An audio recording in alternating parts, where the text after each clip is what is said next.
Modi Facebook prime minister, खासदार संजय राऊतांची टीका. लोकशाही मराठीच्या बातमीमुळे पालिकेला जाग. जुहू चौपाटीवरील सहाय्यक आयुक्तांना पत्र. 21व्या दिवशी जुहू चौपाटीवर कचऱ्याचं साम्राज्य. राज्यात पुढील 4 दिवस पावसाचा जोर वाढणार. नागरिकांनी आवश्यक खबरदारी घेण्याचं प्रशासनाचं आवाहन. पिंक रिक्षाच्या शासन अनुदानात दुपटीने वाढ. गरजू महिलांना पिंक रिक्षा देताना मिळणार दुप्पट लाभ.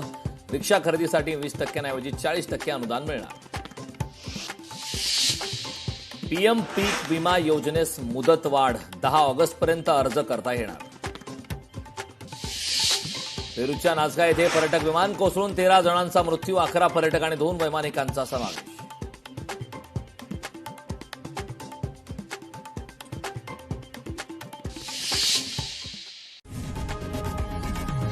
लोकशाही मराठी ऐका, पहा, जागरूक रहा.